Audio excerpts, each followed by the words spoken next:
Baik, saya akan menjelaskan tentang SDLC atau System Development Life Cycle yang dipost pada artikel binus.ac.id. SDLC sendiri yaitu siklus yang digunakan dalam pembuatan atau pengembangan sistem informasi yang bertujuan untuk menyelesaikan masalah secara efektif. SDLC itu berisi rencana lengkap untuk mengembangkan, memelihara, dan menggantikan perangkat lunak tertentu.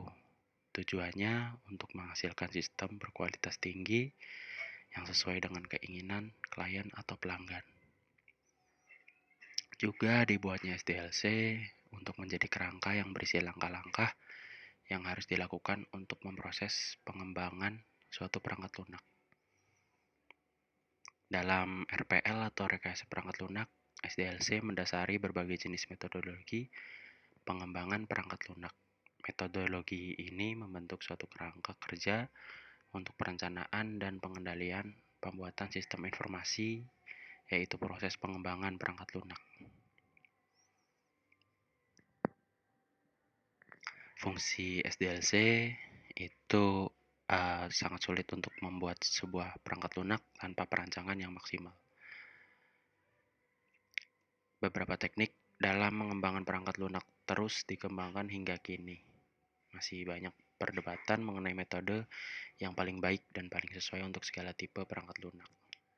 Meski demikian, ada perencanaan lebih baik daripada tidak ada perencanaan sama sekali. Dilihat dari berbagai sisi, SDLC memiliki banyak fungsi antara lain sebagai sarana komunikasi antara tim pengembang dengan pemegang kepentingan. Tahapan atau fase SDLC yang pertama perencanaan sistem ataupun sistem planning yang mempunyai aktivitas pembentukan dan konsolidasi tim pengembang, mendefinisikan tujuan dan ruang lingkup pengembang, mengidentifikasi apakah masalah-masalah yang ada bisa diselesaikan melalui pengembangan sistem, menentukan dan evaluasi strategi yang akan digunakan dalam pengembangan sistem, menentukan prioritas teknologi dan pemilihan aplikasi. Di dalam sistem ini itu nanti pengembangnya itu ditentukan untuk konsultannya juga developernya dalam pembentukan nanti suatu aplikasinya.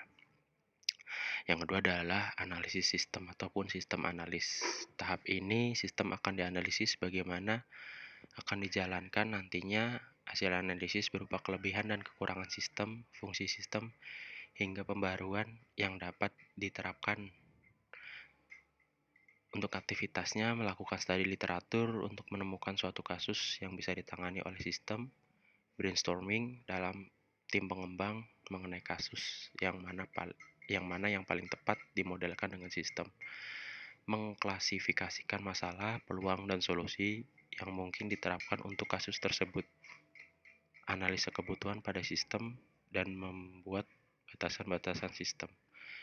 Yang terakhir, mendefinisikan kebutuhan sistem. Jadi di dalam tahap ini, itu nanti pengembang dan konsultan akan melakukan requirement system untuk pembuatan sistemnya nanti akan apa aja yang diperlukan dan juga sistemnya bisa dalam mengembangkan suatu sistem lagi ataupun tidak. Yang kurang lebih seperti itu. Yang ketiga ada perancangan sistem ataupun sistem desain. Tahapan ini akan menghasilkan prototipe dan berupa output yang meliputi dokumen berisi desain pola komponen yang diperlukan untuk mewujudkan proyek tersebut. Tahapan ini fitur dan operasi-operasi dalam sistem dideskripsikan secara detail. Nah, untuk aktivitasnya yaitu menganalisa interaksi objek dan fungsi pada sistem, menganalisa data dan membuat skema database, merancang UI ataupun user interface. Dalam tahap ini, pengembang yang front end ataupun desain akan melakukan suatu implementasi untuk membuat prototipenya, hasil output sementara, dan juga untuk membuat skema database-nya untuk UI A ke UI B akan berelasi pada database mana saja. Selanjutnya ada implementation system. Tahap berikutnya adalah implementasi, yaitu mengimplementasikan rancangan dari tahap-tahap sebelumnya. dan melakukan uji coba. Tentunya aktivitas ini yaitu pembuatan database sesuai rancangan skema tadi yang dari front end ataupun dari desain, lalu pembuatan aplikasi berdasarkan desain sistem yang tadi sudah dibuat, lalu pengujian dan perbaikan aplikasi atau debugging. Dalam tahapan ini, developer backend ataupun frontend satu sama lain saling bekerja untuk perbaikan sistem ataupun perbaikan dalam UI ataupun user interface dalam aplikasi tersebut agar berjalan sesuai mana mestinya.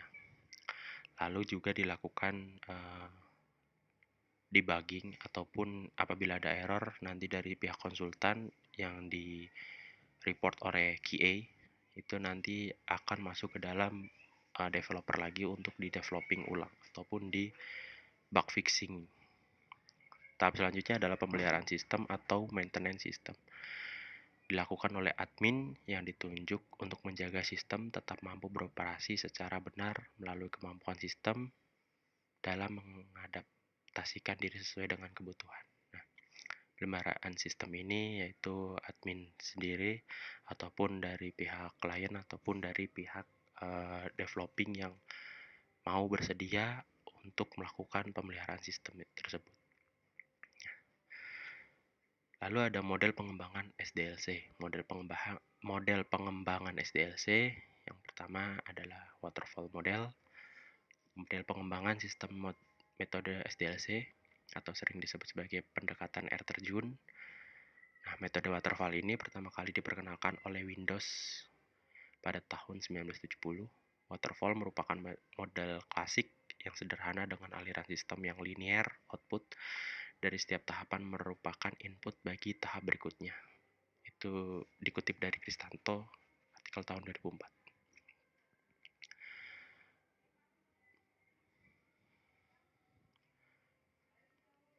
Model ini melibatkan penyelesaian satu tahap secara lengkap sebelum melangkah ke tahap berikutnya. Ketika satu tahap selesai, langsung dilakukan evaluasi untuk memastikan proyek berjalan sesuai rencana dan layak diteruskan ke tahap berikutnya atau waterfall model. Disebut itu model klasik. Itu mempunyai beberapa tahap rekayasa sistem, perancangan, penulisan program, pengujian, dan pemeliharaan. Kelebihan dari waterfall model ini, tahapan proses pengembangannya tetap pasti mudah diaplikasikan dan prosesnya teratur. Dari tahapan tadi yang sudah disebut itu di salah satu tahapnya selalu diuji dan juga langsung diteruskan. Apabila sudah developingnya udah selesai akan diteruskan ke tahap berikutnya. Jadi prosesnya itu sangat teratur, cocok digunakan untuk produk software program yang jelas kebutuhannya di awal sehingga minim kesalahannya. Software yang dikembangkan dengan metode ini biasanya menghasilkan kualitas yang baik. Ya, karena dari tahapannya saja sudah melakukan pengujian terus-menerus sehingga kualitasnya pasti akan baik. Dokumen pengembangan sistem sangat terorganisir karena setiap fase harus terselesaikan dengan lengkap. Nah, seperti tadi yang sudah disebutkan tahapannya itu harus melalui uji terus-menerus. Tapi walaupun baik, dia waterfall model memiliki kekurangan yaitu proyek yang sebenarnya jarang mengikuti alur sekuensial seperti diusulkan, sehingga perubahan yang terjadi dapat menyebabkan hasil yang sudah didapatkan tim pengembang harus diubah kembali, atau iterasi sering menyebabkan masalah baru.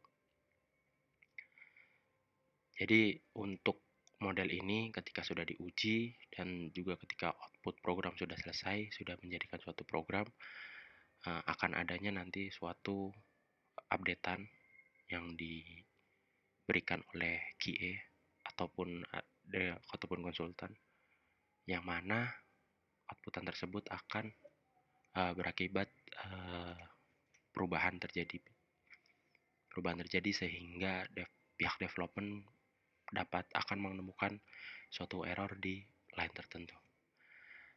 Terjadi pembagian proyek menjadi tahapan-tahapan yang tidak fleksibel karena komitmen harus dilakukan pada tahap awal proses. sulit untuk mengalami perubahan kebutuhan yang diinginkan oleh customer atau pelanggan. Ya.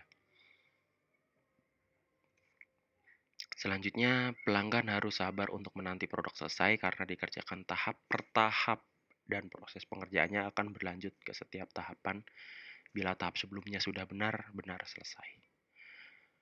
Perubahan di tengah-tengah pengerjaan produk akan membuat bingung tim pengembang yang sedang membuat produk. Jadi apabila ada perubahan di awal itu nanti akan kembali lagi kepada tahapan paling awal yang mana nanti akan menunggu lagi program tersebut. Jadi program yang di-develop itu akan berjalan secara sinkronus. Adanya waktu kosong menganggur bagi pengembang karena harus menunggu anggota tim proyek lainnya menentukan pekerjaan. Jadi tahapan ini melakukan metode sinkronus, jadi di mana tahapan 1 selesai nanti akan dilanjutkan tahapan 2. Lanjutnya ada model prototype. Model prototype merupakan satu paradigma baru dalam metode pengembangan perangkat lunak, di mana metode ini tidak hanya sekedar evolusi dalam dunia pengembangan perangkat lunak, tetapi juga merevolusi metode pengembangan perangkat lunak yang lama, yaitu sistem sekuensial yang bisa dikenal dengan nama SDLC atau Waterfall Development Model. Dalam model prototype dari perangkat lunak yang dihasilkan kemudian diteruskan kepada pelanggan, dan pelanggan tersebut diberikan kesempatan untuk memberikan masukan sehingga perangkat lunak yang dihasilkan nantinya betul-betul sesuai dengan keinginan dan kebutuhan pelanggan. Untuk kelebihan model prototype, pelanggan berpartisipasi aktif dalam pengembangan sistem. Jadi klien itu dia akan berpartisipasi masuk ke dalam suatu life cycle dari softwarenya, menentukan kebutuhan lebih mudah diwujudkan. Jadi karena kliennya di situ ada, jadi kebutuhannya akan mudah itu didapatkan. Mempersingkat waktu pengembangan produk perangkat lunak. Adanya komunikasi yang baik antara pengembang dan pelanggan. Berjalannya waktu, pelanggan dan development akan menjalin satu komunikasi yang baik. Pengembang dapat bekerja lebih baik dalam menentukan kebutuhan pelanggan. Jadi antara pengembang dan pelanggan, ketika pelanggan milih A, nanti pengembangnya akan mewujudkan A. Jadi akan lebih baik menentukan kebutuhannya, dia mau apa dan segala macam. Jadi tidak memperlibatkan suatu divisi tertentu. Lebih menghemat waktu dalam pengembangan sistem. Penerapan menjadi lebih mudah karena pelanggan mengetahui apa yang diharapkan. Jadi tidak menunggu software output keluar ataupun dari seperti tadi tahapan model tadi. Jadi yang ini adalah pengembangnya ikut andil dalam suatu pengembang life cycle-nya. Kekurangannya proses analisis dan perancangan terlalu singkat. Biasanya kurang fleksibel dalam menghadapi perubahan. Walaupun pemakai melihat berbagai perbaikan dari setiap versi prototype. Jadi nanti kliennya bisa melihat perbaikan dari setiap versi prototipenya, tetapi pemakai mungkin tidak menyadari bahwa versi tersebut dibuat tanpa memperhatikan kualitas dan pemeliharaan jangka panjang. Pengembang kadang-kadang membuat kompromi implementasi dengan menggunakan sistem operasi yang tidak relevan dan algoritma yang tidak efisien. Selanjutnya adalah model Rapid Application Development atau RAD. Rapid Application Development atau RAD adalah sebuah proses pengembangan perangkat lunak sequential linear yang menekankan siklus pengembangan yang sangat pendek. Kira-kira 60-90 hari, model RAD ini merupakan sebuah adaptasi kecepatan tinggi dari model sequential linear di mana perkembangan cepat dicapai dengan menggunakan pendekatan konstruksi berbasis komponen. Langsung ke model RAD, kelebihannya adalah lebih efektif dari pengembangan model waterfall atau sequential linear dalam menghasilkan sistem yang memenuhi kebutuhan langsung dari pelanggan. Cocok untuk proyek yang memerlukan waktu yang singkat. Model RAD mengikuti tahapan pengembangan sistem seperti pada umumnya, tetapi mempunyai kemampuan untuk menggunakan kembali komponen yang ada. Sehingga pengembang tidak perlu membuat prosesnya dari awal lagi sehingga waktu pengembangan menjadi lebih singkat dan efisien. Di model RAD ini dia memiliki suatu komponen yang nanti bisa digunakan kembali. Nah, untuk kekurangannya, model RAD menuntut pengembang dari pelanggan memiliki komitmen di dalam aktivitas rapid fire yang diperlukan untuk melengkapi sebuah sistem. Di dalam kerangka waktu yang sangat diperpendek, jika komitmen tersebut tidak ada, proyek RAD akan gagal. Selanjutnya, tidak semua aplikasi sesuai untuk RAD. Bila sistem tidak dapat dimodulkan dengan teratur, pembangunan komponen penting pada RAD akan menjadi sangat bermasalah. RAD tidak cocok digunakan untuk sistem yang mempunyai resiko teknik yang tinggi, membutuhkan tenaga kerja yang banyak untuk menyelesaikan sebuah proyek dalam skala besar. Jika ada perubahan di tengah-tengah pengerjaan, maka harus membuat kontrak baru antara pengembang dan pelanggan. Berikut tadi adalah kelemahan dari RAD. Selanjutnya adalah model evolutionary development. Model evolutionary development bersifat iteratif, mengandung pengulangan. Hasil prosesnya berupa produk yang makin lama makin lengkap. Versi terlengkap dihasilkan sebagai produk akhir dari proses. Model evolutionary development terbagi menjadi dua. Yang pertama, model incremental merupakan hasil kombinasi elemen dari model waterfall yang diaplikasikan secara terulang, atau bisa disebut gabungan dari model linear sequential. Jadi model dari sequential dan prototype itu gabungan dari tersebut sehingga menghasilkan produk dengan spesifikasi tertentu, kemudian proses dimulai dari awal kembali hingga muncul hasil yang spesifikasi lebih lengkap dari sebelumnya. Model ini cocok dipakai untuk proyek kecil dengan anggota tim yang sedikit dan ketersediaan waktu yang terbatas. Selanjutnya adalah model spiral atau model boom. Model ini mengadaptasi dua model perangkat lunak yang ada, yaitu model prototyping dengan pengulangan dan model waterfall dengan pengendalian dan sistematikanya. Model ini dikenal dengan sebutan spiral boom. Pengembang dalam model ini memadupadankan beberapa model umum tersebut untuk menghasilkan produk khusus atau untuk menjawab persoalan tertentu selama proses pengerjaan proyek. Selanjutnya adalah model agile atau model agile. Model agile merupakan model pengembangan jangka pendek yang memerlukan adaptasi cepat dan pengembangan terhadap perubahan dalam bentuk apapun. Untuk poin pentingnya dalam model agile ini, interaksi antar personal lebih penting daripada proses dan alat. Software yang berfungsi lebih penting daripada dokumentasi yang lengkap. Kolaborasi dengan klien lebih penting daripada negosiasi kontrak. Sikap tanggap lebih penting daripada mengikuti rencana plan. Nah, dari dalam poin ini, yaitu memunculkan kelebihannya, yaitu fungsional dapat dibuat dengan cepat dan dilakukan testing, perubahan dengan cepat ditangani. Kelemahannya adalah analisis, desain, dan pengembangan sulit diprediksi, dapat memunculkan permasalahan dari arsitektur maupun desain. Selanjutnya adalah Fontaine model ataupun air mancur. Model Fontaine merupakan perbaikan logis dari model waterfall. Langkah dan urutan prosedurnya pun masih sama, namun model Fontaine ini dapat mendahulukan sebuah step ataupun melewati step tersebut. Jadi model Fontaine ini akan menerapkan suatu konsep asinkronus. Selanjutnya adalah model synchronize dan stabilize. Model ini adalah model yang digunakan oleh Microsoft. Secara garis besar, model synchronize and stabilize ini sama dengan model incremental, tetapi oleh Kusamano dan Selby tahun 1997 menyebutkan sebagai model synchronize dan stabilize model karena ada beberapa proses manajemen yang ditekankan oleh Microsoft. Analisis kebutuhan dilakukan dengan wawancara dan dengan sejumlah konsumen yang potensial. Kemudian kebutuhan tersebut dibuat paket dan disusun secara prioritas. Kelebihan model Synchronize and Stabilize ini membagi produk yang besar ke dalam bagian-bagian yang lebih kecil. Prioritas dari fitur produk yang memiliki tim fitur kecil dapat dibuat dalam beberapa bulan.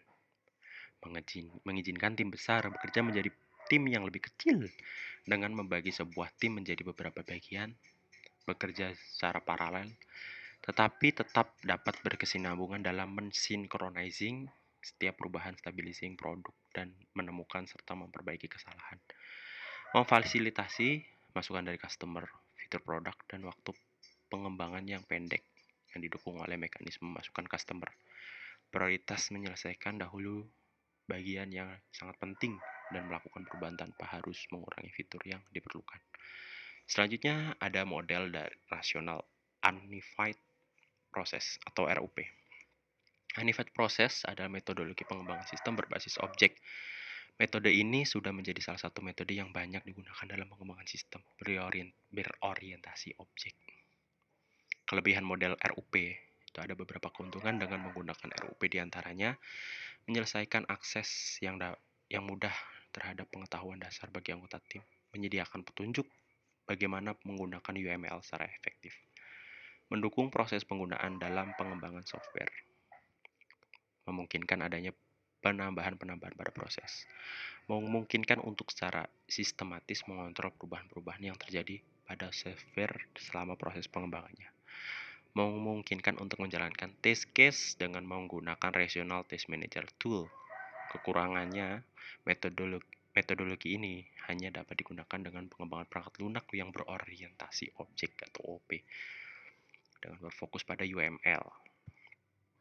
Selanjutnya adalah model Build and Fix Method. Model yang paling lemah di antara metode SDLC yang lain, tetapi menjadi acuan pengembang untuk metode SDLC yang lain.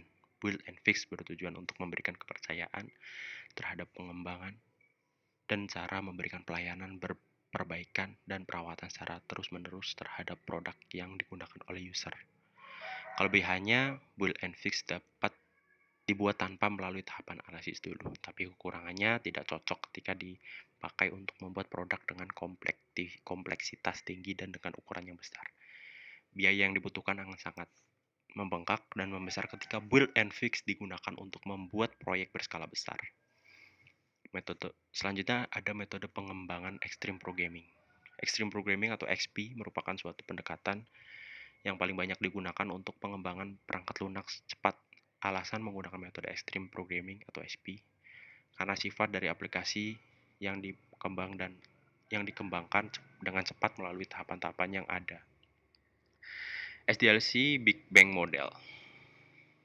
Selanjutnya ada SDLC Big Bang Model, yaitu di mana kita dapat mengikuti proses tertentu, perkembangannya hanya dimulai dengan uang dan usaha yang dibutuhkan sebagai masukan dan hasilnya adalah perangkat lunak yang dikembangkan yang mungkin atau mungkin tidak sesuai dengan kebutuhan pelanggan. Model Big Bang ini tidak mengikuti dan hanya ada sedikit perencanaan yang diperlukan. Bahkan pelanggan pun tidak yakin dengan apa yang sebenarnya dia inginkan. Dan persyaratannya diimplementasikan dengan cepat tanpa banyak analisis. Keuntungannya, model yang sangat sederhana, sedikit atau tidak ada perencanaan yang dibutuhkan, mudah dikelola, sangat sedikit daya yang dibutuhkan, memberikan fleksibilitas kepada pengembang, bagus untuk developer yang ingin belajar atau developer pendatang baru. Kekurangannya beresiko tinggi dan kapasitas rekrutmen tidak jelas. Tidak cocok untuk proyek berskala besar dan berorientasi objek. Model yang buruk untuk proyek yang berpanjang dan sedang berlangsung. Bisa berubah menjadi sangat mahal jika persyaratannya disalahpahami. Selanjutnya ada The V Model. The V Model adalah model SDLC di mana pelaksanaannya proses yang terjadi secara berurutan dalam bentuk V, dikenal juga sebagai model verifikasi atau validasi. The V model merupakan perluasan dari waterfall model dan didasarkan pada asosiasi dari fase pengujian untuk setiap tahap pengembang yang sesuai ini. Ini berarti bahwa untuk setiap fase tunggal dalam siklus pengembangan ada tahap pengujian yang terkait langsung. Kelebihannya V model SDLC Ini adalah model yang sangat disiplin dan tahapan selesai satu persatu. Bekerja dengan baik untuk proyek yang lebih kecil di mana persyaratannya dipahami dengan baik. Sederhana dan mudah dimengerti dan digunakan. Mudah dikelola karena setiap fase memiliki spesifik kiriman dan proses review. Kekurangan dari V-model berisiko tinggi dan ketidakpastian. Tidak cocok untuk proyek-proyek yang berkompleks dan berorientasi objek. Tidak cocok untuk proyek di mana persyaratan berisiko tinggi dan juga lama dan berkelanjutan. Setelah aplikasi dalam tahap pengujian, sulit untuk kembali dan mengubah fungsional. Baik, itulah dari saya untuk memahami sistem development life cycle dari accounting.binus.ac.id. Terima kasih.